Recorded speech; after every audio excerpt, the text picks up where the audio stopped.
Hi, I'm Christian. Welcome back to another On the Road video brought to you by ApplianceVideo.com.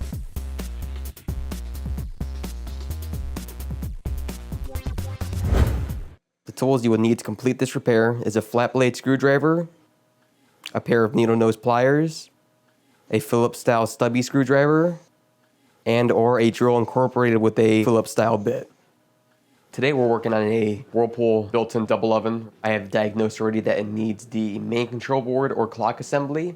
The customer's complaint was that it wouldn't bake or broil. So when I first got here, the clock assembly up top here was non-illuminated.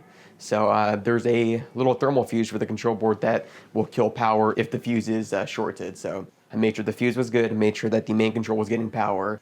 So now we're going to replace the main control. Stop. Before beginning any repair, always be sure to disconnect the power to the appliance. It is also recommended to test the outlet for proper voltage. To begin the repair, we want to remove the bottom door. Of course, you're going to want to open it and look down at the hinges. There are two, we'll call them hinge protectors, that you want to lift up and pull back all the way. Next step is you want to lift up on the door to make sure that the hinge protector actually makes contact to the bottom of the hinge. Once it has done so, it'll stop, and you just want to pull up on the door and lift out. Next step you want to do is remove the two Phillips style screws that are holding the cosmetic molding in place.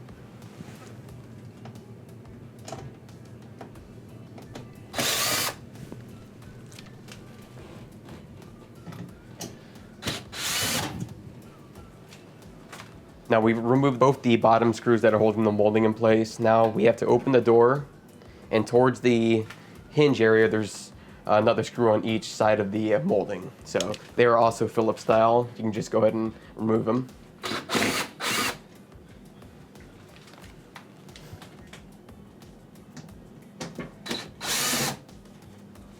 Now we want to remove the bottom molding. Again, there's just two Phillips style screws that's holding it in place, one on the left and right side.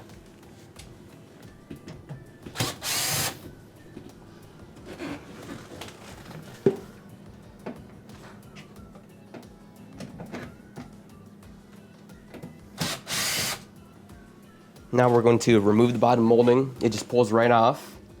Now be aware that when the bottom molding is removed, sometimes both sides will want to come off with it.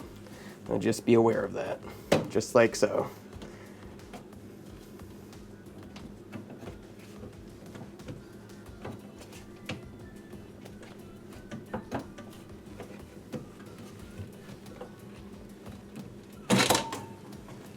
Next, we want to remove the four mounting screws.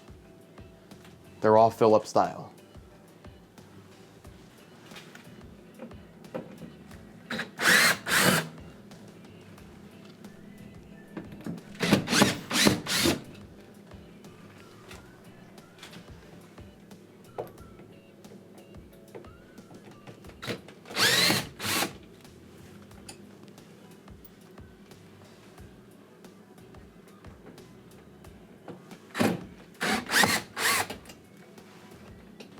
Now we want to pull the oven out probably about 2 to 3 inches to get access to the two control panel mounting screws. The next step is to remove the four Phillips style screws that mount the control panel in place. There are two on the right side and two on the left side.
Next, to remove the control panel from the chassis of the oven, we're going to slightly open the door.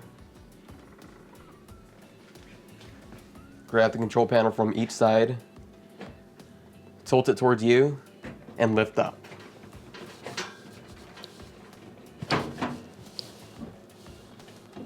That'll give you access to the controls and the wire harness. The next step we want to do is we want to disconnect the ribbon cable that connects the touchpad to the actual main control.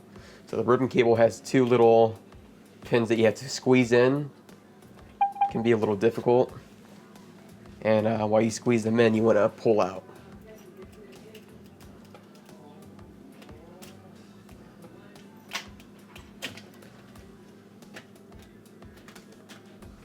Once you've squeezed it in, you can just remove the ribbon cable.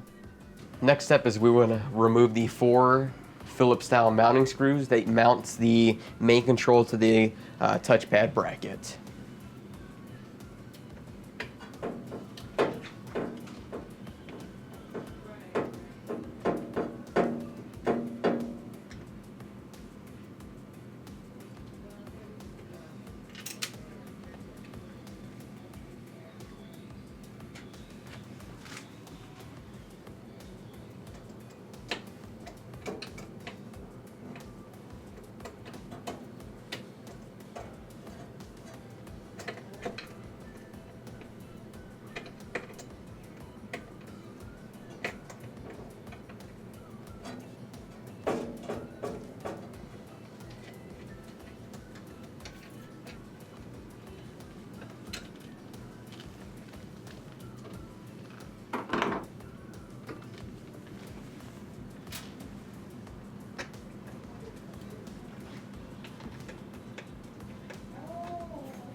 And once you remove the 4 screws, you want to make sure that you're holding on to the actual control pad touch panel, or else it will drop.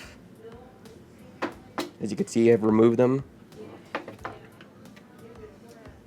Well, I'm actually going to take off the grounding strap for the control panel so I can mount the new control panel without holding the touchpad. Just using a flat blade screwdriver, I'm just going to lift up on the grounding strap there, and it removes right off. Next up, we want to install the new control board on the touchpad while the touchpad is down, so you don't have to juggle the screws and trying to balance both boards without dropping them. So you just want to line up the screw holes and of course get your touchpad ribbon in the hole it's supposed to go in. Once it's in the hole, you can actually go ahead and slide the ribbon cable into the connection. Make sure it's in there good, or else it won't work.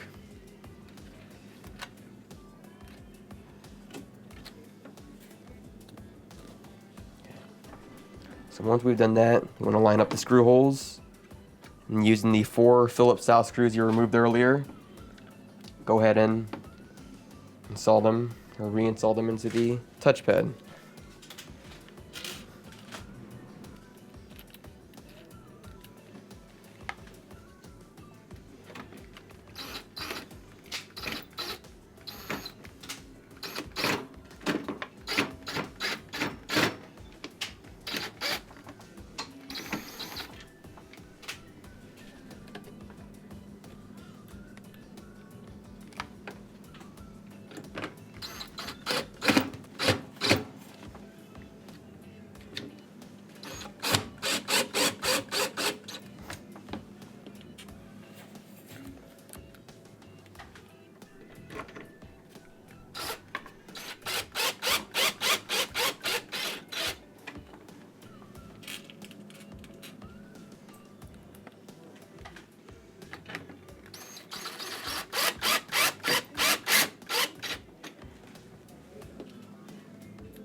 So the next step we want to do is remove all the wire connection from the old main control.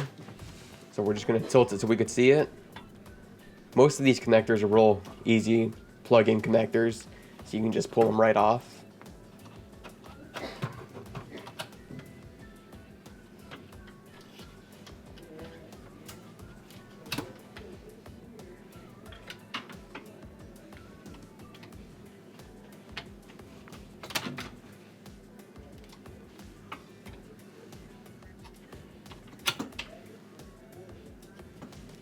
Now these two Molex connectors that are the black connectors that you see here, they actually will pull right off also. They don't come off as easy as the regular white connectors. So these you will have to actually put some strength into it and pull off. Now all these connectors are keyed to go in their corrected slots. To take off the spade connectors that plug into the relays here, you want to use some pliers to give yourself some more leverage because they are on there pretty well.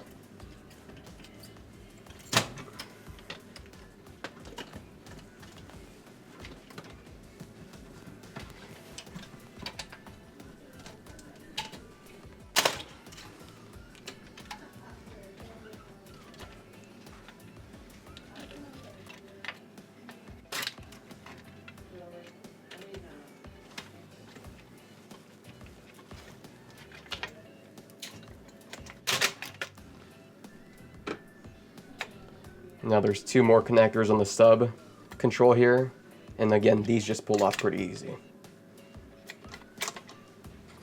Now once you have all the wires off, you want to remove the sub control board here to install into the new control panel.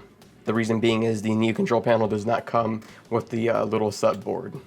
To remove the sub board from the old control panel, you just want to depress the clip in, pull straight up as you remove the control. As you see, there's slots that the control panel rests in. Next step, reinstall the sub control board. Again, you just want to depress the clip here, slide it into the slots,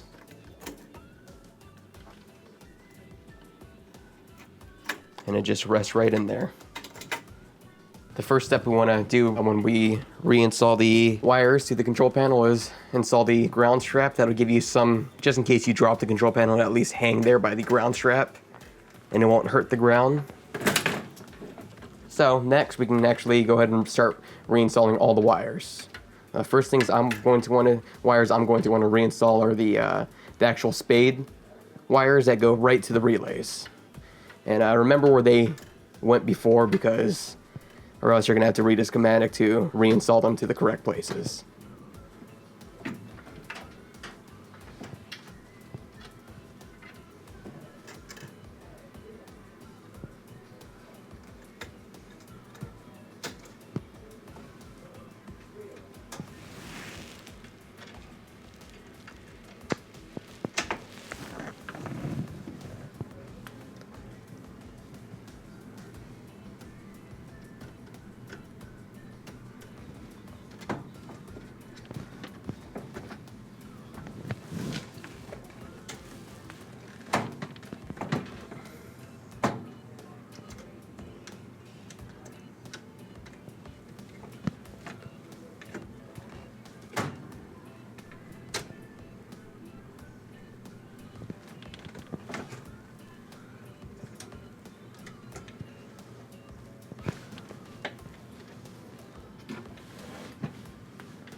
Once we've reinstalled all the wires and the touchpad and remounted everything, the next step is we want to remount the actual control panel assembly.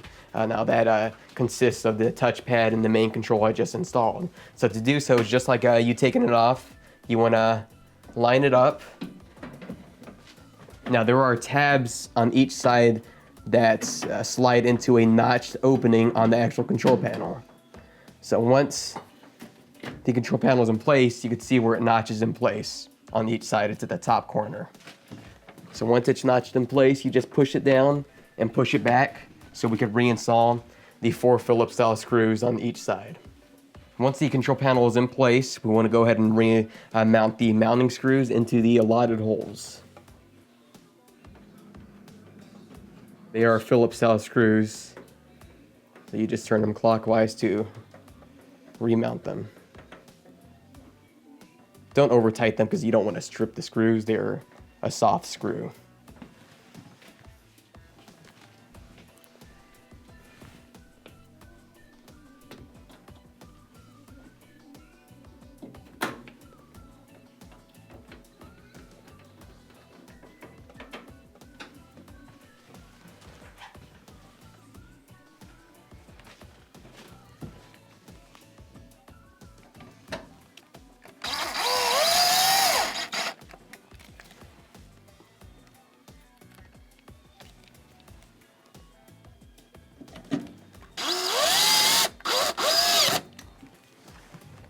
So the next step is we want to go ahead and push the oven back into the cabinet. While we do so, we want to make sure that the mounting holes for the mounting screws are in place with the actual holes on the cabinet. So just be aware of that as you push back.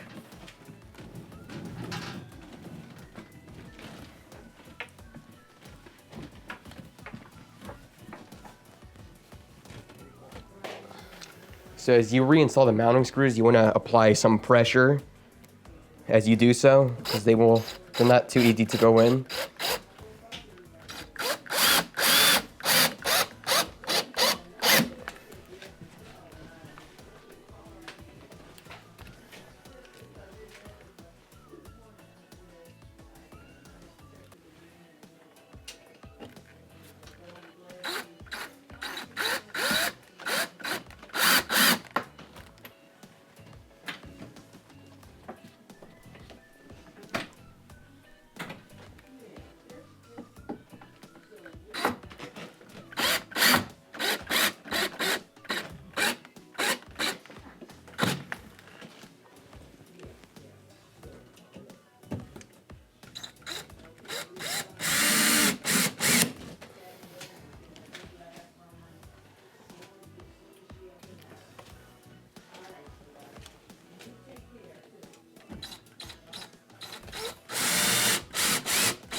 Now we're going to install the bottom trim piece here. I'm going to go ahead and line it up with the screw holes.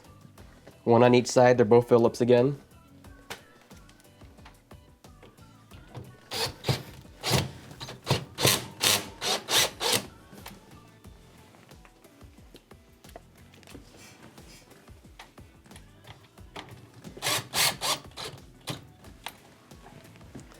Next, we're going to install the side molding. This molding does cover the triangle notch, so you want to slide it into place.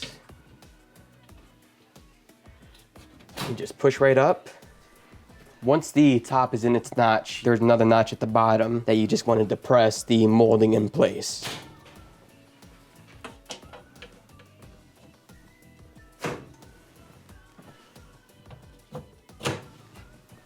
Now we want to reinstall the top mounting screws that mount the molding into place. They're both Phillips style screws. They should be silver in color.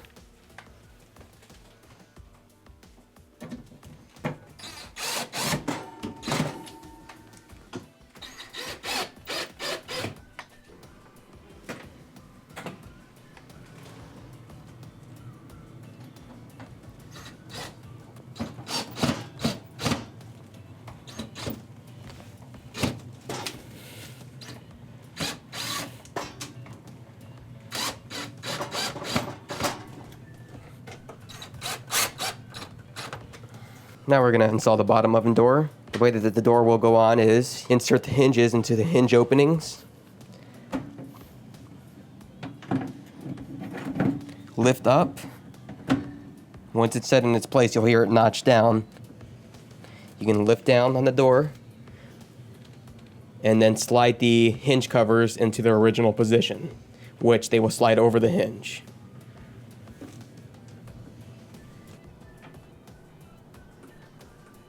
Reconnect your power, test your touchpad function, and your repair will be complete.